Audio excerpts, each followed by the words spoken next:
Steel Horse here. We are at Silverrun Forest Farm. We're in August, and Jake is just heading down here to get the straw baled up. So we're between crops on the harvest. Let's unfold the baler to start out.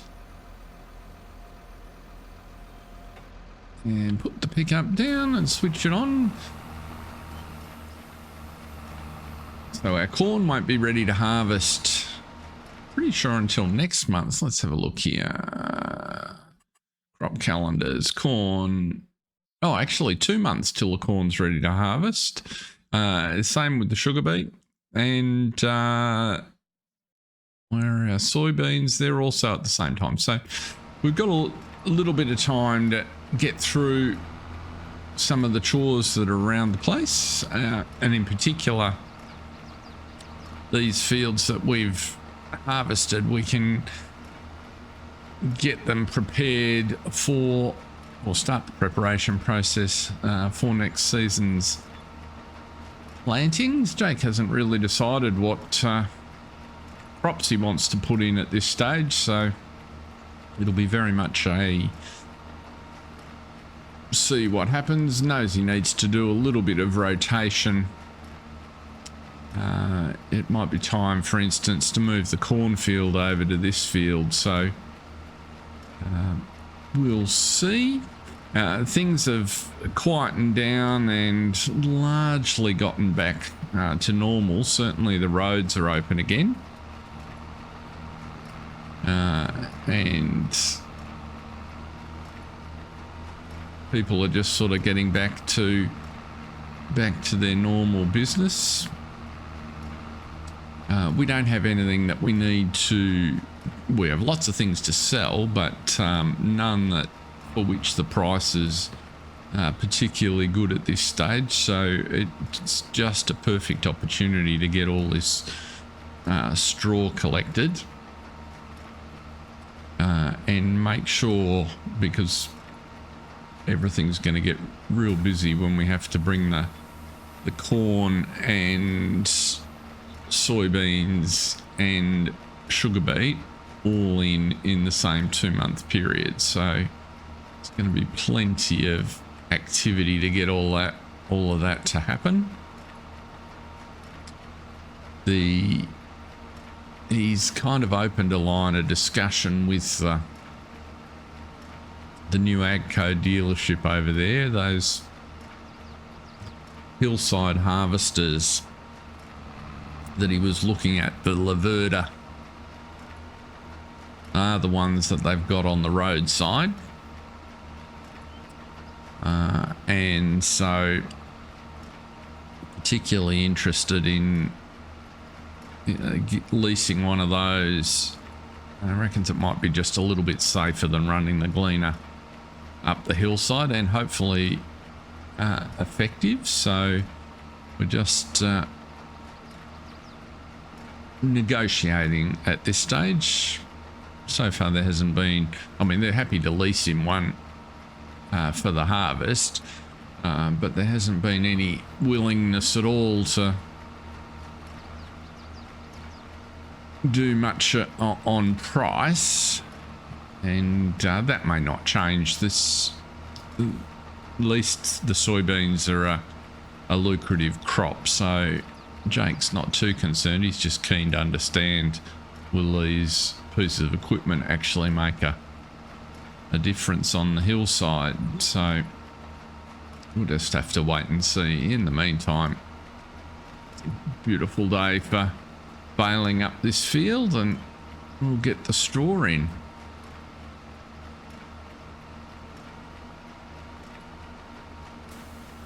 So the other interesting thing that's happened with the loss of, most of, well, all the key buildings at the new sawmill, it's meant that whatever activity, and Jake always thought the new sawmill was really quiet, but Stumpy commented to him the other day, the old sawmill seems to be going from strength to strength. And with that in mind, Danielle, who you might recall really manages the place, she's kind of effectively taken over from her father. She gave Jake a call the other day, and he doesn't know her particularly well. It was a bit out of the blue. But she'd become aware of that clearing activity. You probably see bits of it from parts of the mill, but the clearing that we've done where we've put the sugar beet on the hillside, and in particular the platforms and the timber that we've got stacked up by the river down there. And so she was just sort of, you know, feeling Jake out as to, well, what are your plans for that timber? And I've got a bunch of orders, and it'd be kind of handy if you could find a way to fit into your schedule to get it up to us here at the mill, which was interesting. He's never been kind of asked to provide timber before. It's been more of, well, I've got some, I'll take it up there and they'll pay me for it. Now, it certainly wasn't it certainly wasn't in Jake's plan to be, you know, doing much trucking of timber around the place, and he said as much. You know, it is full on harvest season, and we've got plenty of work to do. Still got crops in the ground and all the rest of it. And she made an interesting suggestion. She suggested that with the right yarder, you could probably just about run the logs from where they are straight into the drop pond for a mill.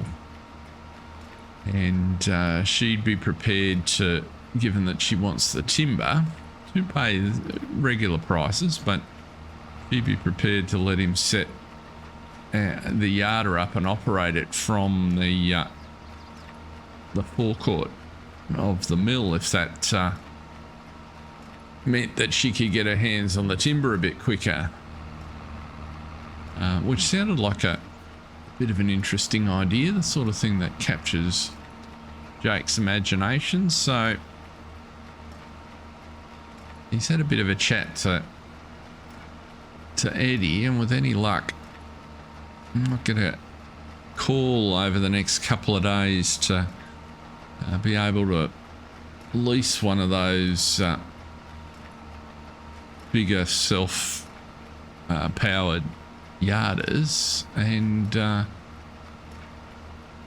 sort of fit a little bit of that work in alongside the cleaning up of these fields. It's certainly not something that he's done before, but we had the smaller one on the farm for a bit, and you know, that worked reasonably well. It wasn't a quick process, but the idea of not having to load these logs onto trailers to move them does have some appeal to Jake, so we'll just have to see how that goes. We've also got the hay to pick up off the riding school meadow, and we can take a trailer load of that up, put by the cow shed, because that's where most of it will go in cow feed, and we can also just top up a couple of bales down by the riding school itself. And it looks like we're going to have literally tons of straw here, so that should fill things up. Not that we were getting low on straw. I think it's just going to be a matter of waiting for the right price to sell the straw at this stage.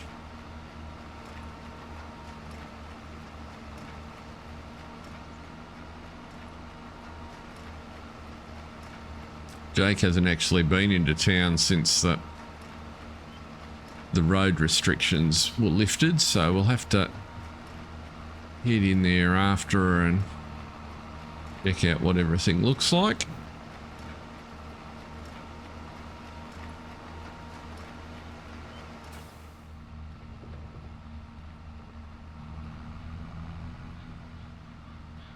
We're pretty much making a bale every time we cross the field here, and given that there's about 25 or 30 windrows plus the headland, we're going to get upwards of around 40 to 50 bales, I think, which is pretty amazing.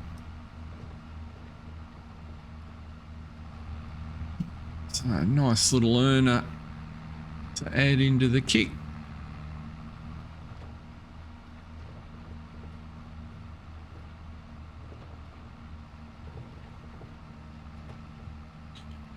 That haze is burning off pretty quickly, and we're shaping up for a pretty nice day, so that's all good.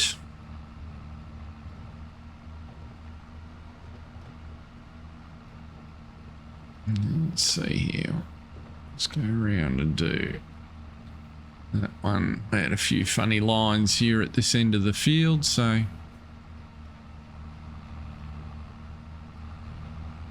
let's see what happens. Yep, we can get this one all the way around.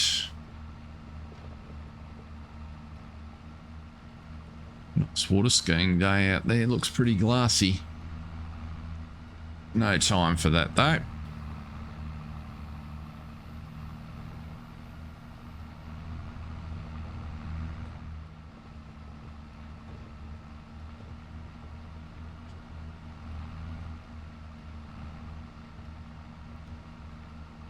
Well, that timing's not too bad. Only about half a dozen or so.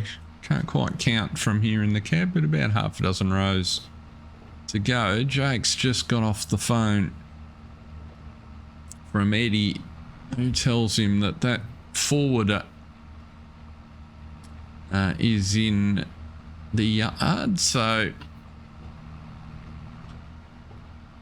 what Jake's currently thinking, well, he certainly wants to finish this field, so we get that done. I would also like to get the little one done over near the water, and perhaps if he was going to do a little bit of maintenance on the Kubota and put regular tires back on it, so maybe get one of the riding school kids, switch tractors out, take this down to get the yarder and put the Kubota on the baler running on the sawmill field over there with any luck to get that baled up, and then you can kind of see how the whole process goes with the yarder into the afternoon.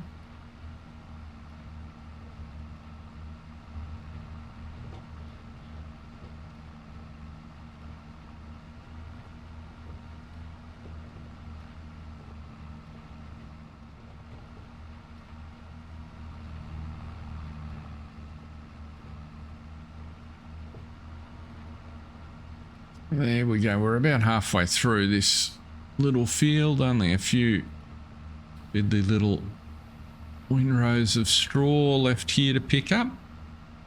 We should get that sorted in the next couple of minutes.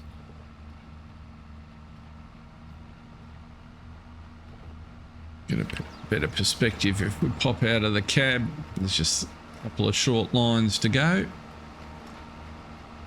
And you can see the heap of bales we ended up with on the barley field.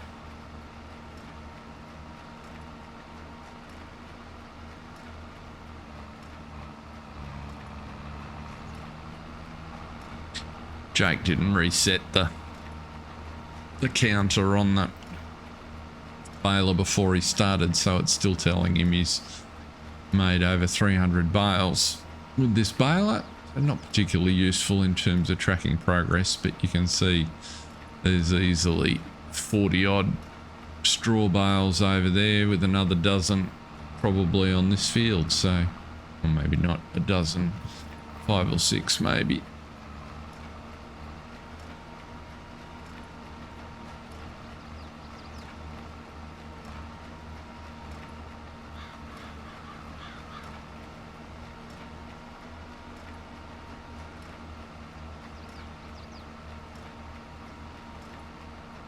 So we'll leave Jake to finish this off and catch up with him back up at the farm when he gets that Kubota sorted out.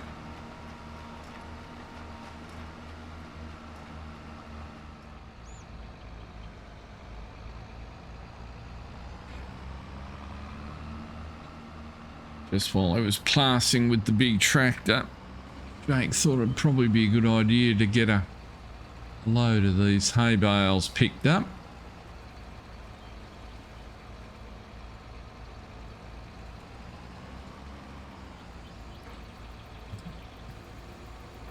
Because we'll only need a single trailer load up at the cow barn. It'll last us for some considerable period of time.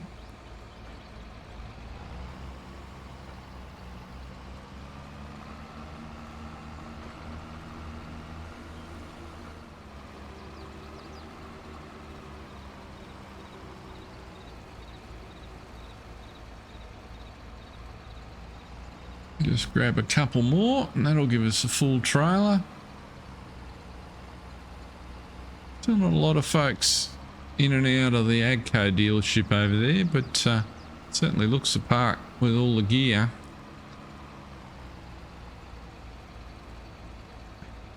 Jake likes to look at that Allis, sort of snuggled in there between the Fent and the Challenger.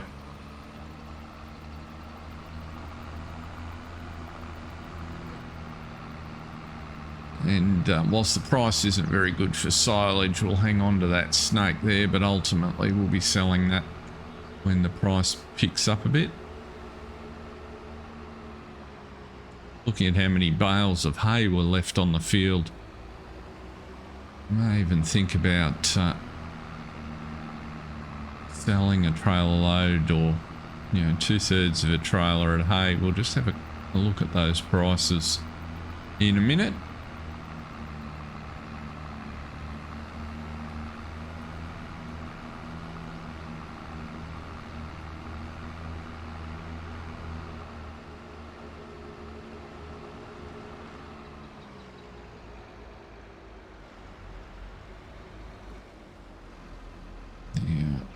We need to think about where's a good spot to store these hay bales. Hasn't really given that much thought at this stage, so we might just park up here.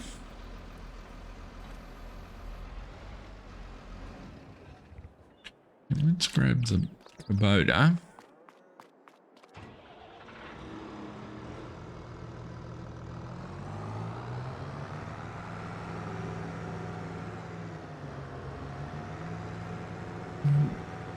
Wasn't as much in need of maintenance as Jake thought.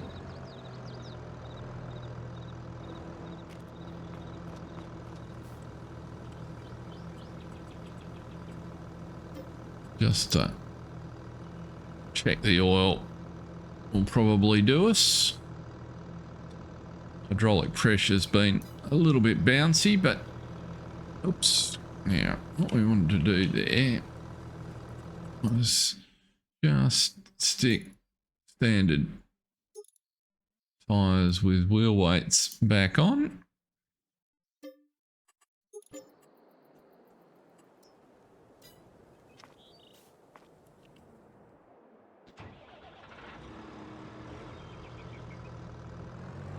And head back down and see if we can get easily one of these guys from the riding school.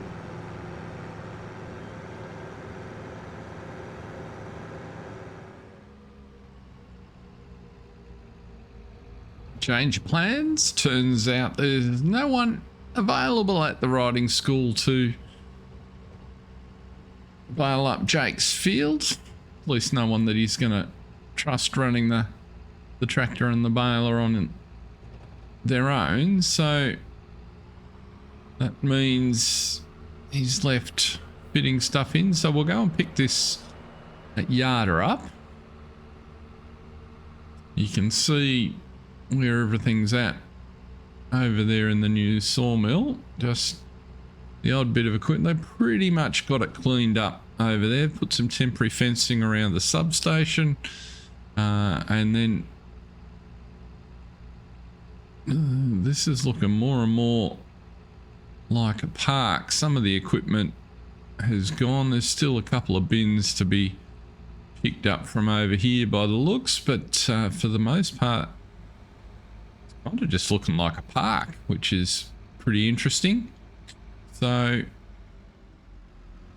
wait and see what the local government do. I can't imagine anything moving quickly in that front. And this is our piece of kit, so we'll just hook on here and let's head up to the old sawmill.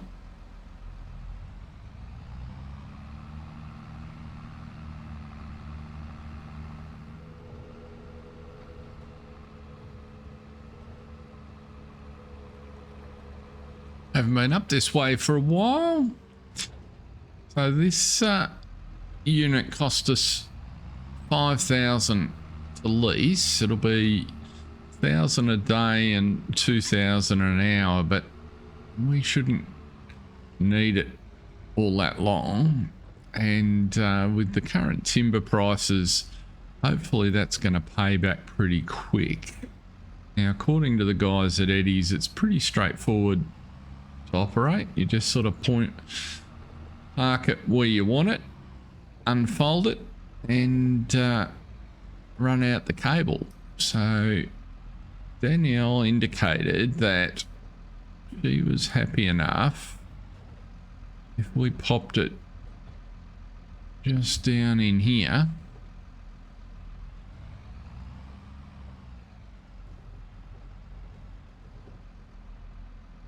And we can run it.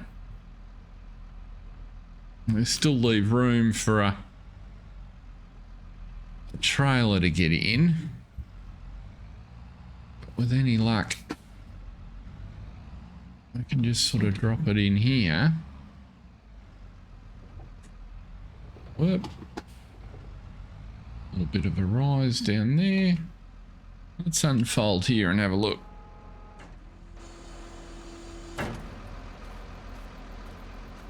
That's the deal. If we grab the cable and head on up here,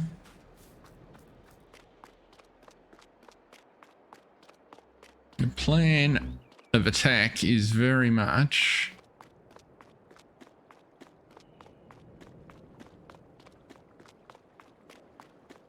that we can run it straight across our landing.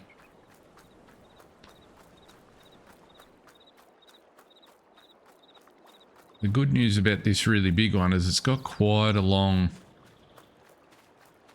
cable on it, which is why we can just extend it out.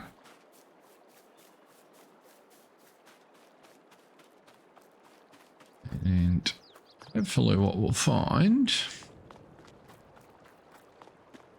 there's our platform. And when we get close enough, with any luck,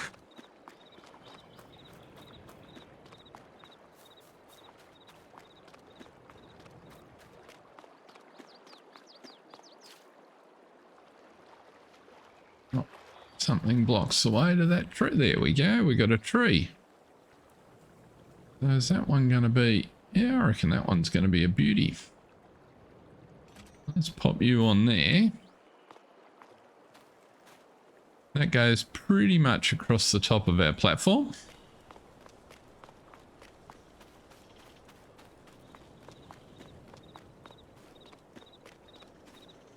And so the plan is, if we call the yarder up,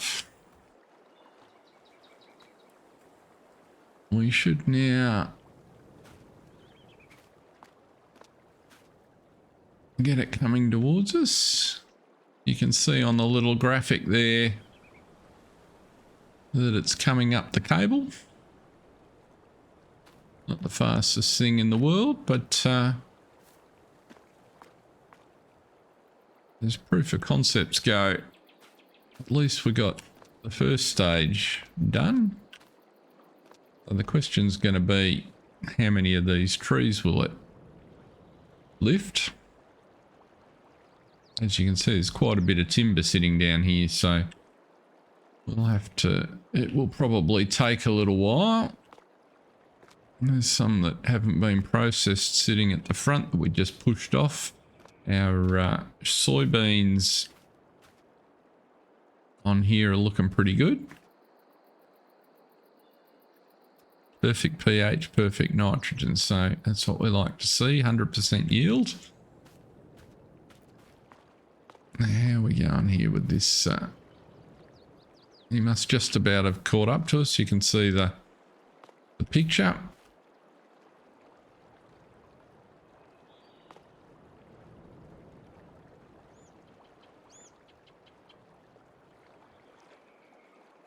Definitely not quick. There it is.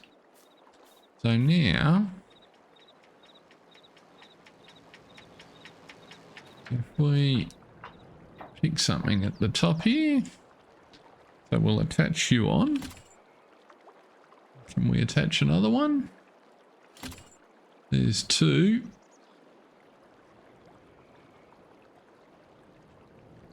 Tree's too heavy. There we go, 3 trees.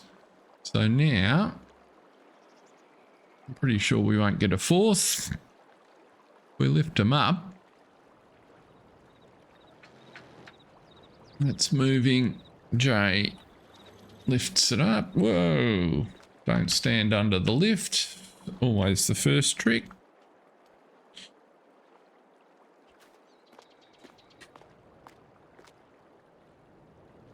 So we just lift them up there a little bit.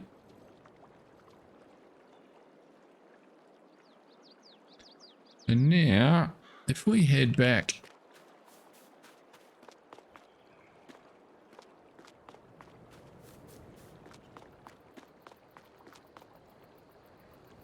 we should be able to move the carriage back towards us.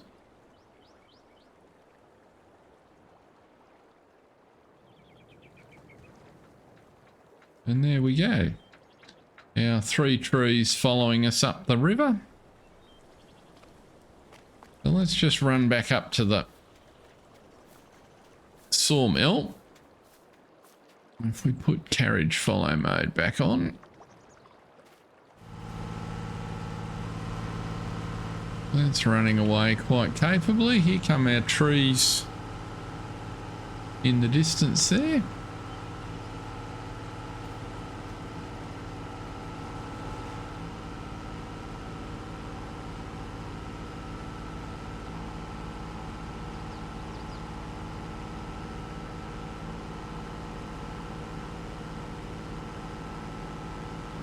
And lo and behold, it drops them straight in the pond.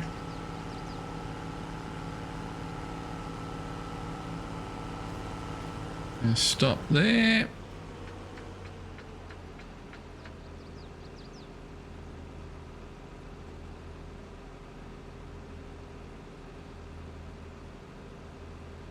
And V will detach our trees. And now I think we just run around. Might need to experiment a little bit with the best spot. And there go our trees. 8,000 bucks. So right off the bat, notwithstanding there was one already in the water there that we'd dropped off our trailer weeks, if not months ago. But there we go. The yarder is paid for. And now we just need to move a bunch more across.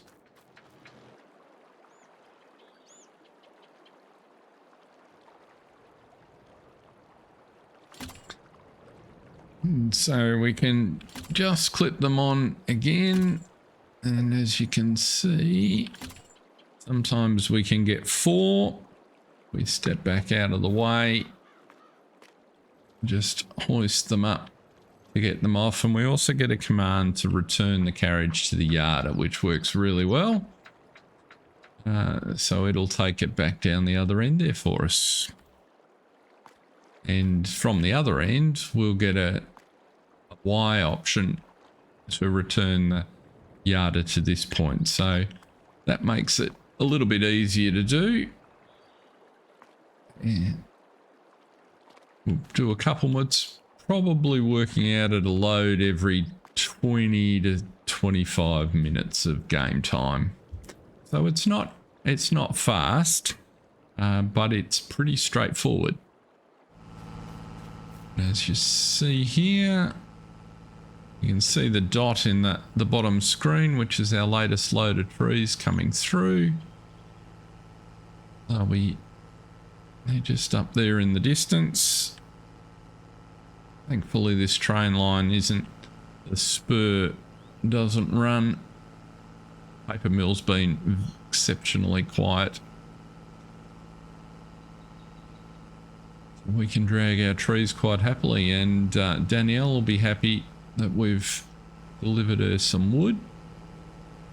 I reckon we'll do 3 or 4 more trips when it gets into the right spot here. We can just drop them off, and they just land quite nicely, and then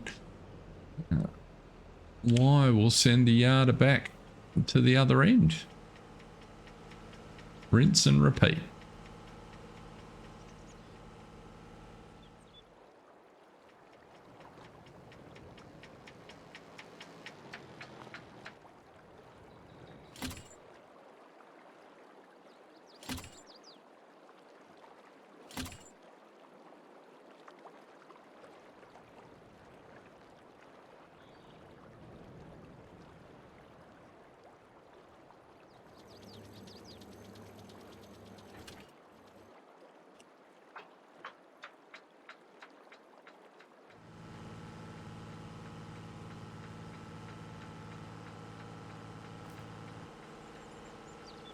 And let's just go and see where we're up to. Just coming up to 3:45. The mill, Danielle indicates she's kind of keen to let the guys go for the day, and we've given them a heap of timber. So they're, based on our experience, that's pretty much a truckload there for recent times. 23.5 plus the environmental score. So all in all, pretty lucrative way to do it. And Danielle's indicated we can leave the yarder set up here.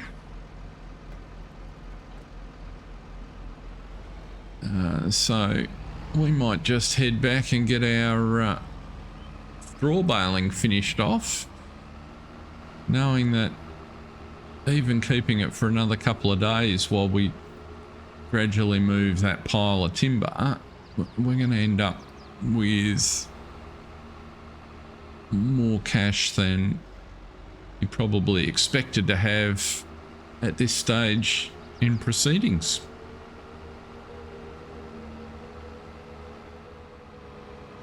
So on the way back, we'll duck around the back of the old roller coaster site, and you can just see firsthand it's just a nice spot. Boatyard's untouched up there, although it still remains a pretty quiet operation. And of course the fencing's gone, and The timber yard looks quite different. So we'll just have to wait and see what comes of all of that. For now, let's get our baling sorted out. That'll be all the straw done.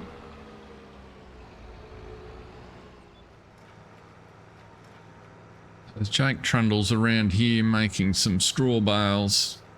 Pretty pleased with the income from the timber. And all that work out quite nicely, and with a little bit more in the bank than he thought he might have at this time. Kind of a couple of things occur to him. First of all, he might have enough to actually buy outright the not quite yet, but if he sells a bit more of that timber, could buy the trailed sugar beet harvester that he used last time, rather than having to lease it. So that's kind of the first thing. And secondly, then should also be able to get enough cash in to lease that Laverta harvester. So that's promising. If we look at our selling propositions, you know, we're now up 615,000 litres of straw and still baling. And at best price, there's 50,000. We've got a heap of barley, you know, so when you look at it, $300,000 worth of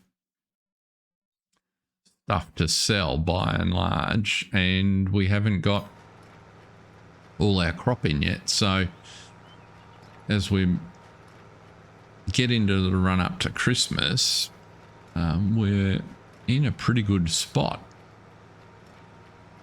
Certainly enough money to pay down a little more of the loan, which is a good thing. Jake is definitely thinking that building on the success with the little dairy, perhaps ice cream could be a go.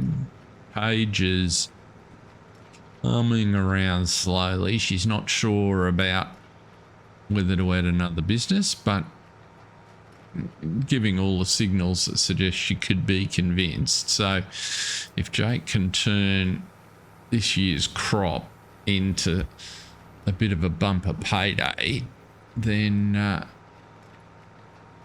might have the flexibility to do a whole raft of things as we move into next year.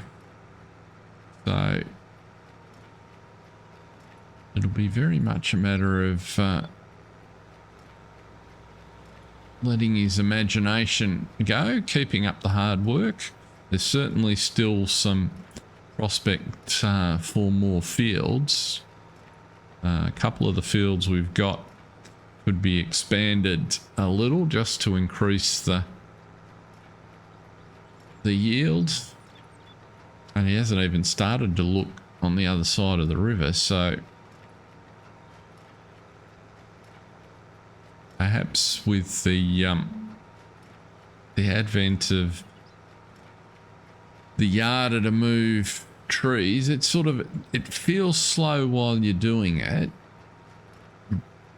but when he sort of looks back, realistically, by the time he got the truck down there and a loader and loaded those trees on and driven them across to the mill, the truckload of trees would have taken the best part of 3 hours to shift, which is about the same as what the yarder took. So it feels slow because you've got to wait for the yard ahead to move backwards and forwards, but when it's all said and done, it's about the same amount of time. So that might be something to keep in mind for the future. And certainly there's, based on what we did, there's a bit more value sitting down there by the water. So we'll see what happens. But for now, I think this is probably, we'll leave Jake here finishing this field off. He's got too many up and downs, but he can pretty much finish the day where he started, which is just baling straw. So until the next time, thank you very much for watching. Stay safe, have fun. See ya.